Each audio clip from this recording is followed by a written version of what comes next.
मोर के पंख का रहस्य। यह एक उत्तर पूर्व भारतीय लोक कथा है। यह लोक कथा उस समय की है जब जानवर बोलते और नाचते थे। एक बार एक सुस्त पंखों वाला मोर रहता था, लेकिन उसे अपनी लंबी पूंछ पर बहुत गर्व था। अपनी लंबी लंबी पूंछ के कारण वह कभी अपने पड़ोसियों के पास नहीं जा सका। वह केवल बड़े घरों और पैसे वाले लोगों से मिलने जाता था। उसके घमंड के कारण उसके पड़ोसी उसे नापसंद करने लगे। वे पीठ पीछे मोर का मजाक उड़ाते थे। एक दिन उन्होंने उससे मजाक करने का फैसला किया। उन्होंने कहा कि एक बर्ड क्लब बनाया गया है और सभी पक्षियों ने मोर को अपना नेता बनाने के लिए वोट दिया है। मुखिया को का संगी की यात्रा करने और उसके साथ नीले आकाश में उड़ान भरने का मौका मिलेगा। का संगी सूर्य की देवी थी।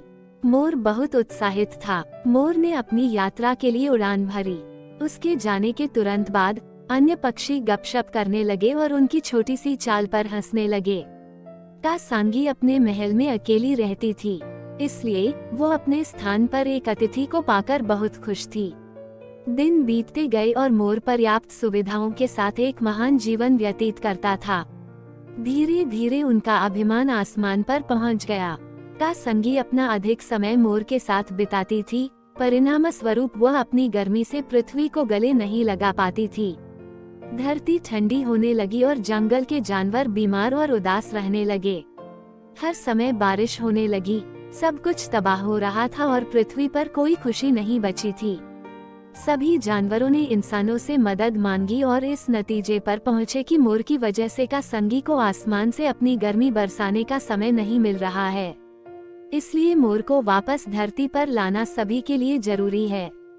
उन्होंने एक बूढ़ी औरत की मदद से पृथ्वी को बचाने के लिए एक और तरकीब लगाई और मोर को आकर्षित कर वापस धरती पर आने के लिए मजबूर कर दिया। मोर की याद में जो आंसू का संगी ने बहाए, वह मोर के पंखों पर गिरे और रंग बिरंगे निशान छोड़ गए, जो आज भी मोर के पंखों पर देखे जा सकते हैं।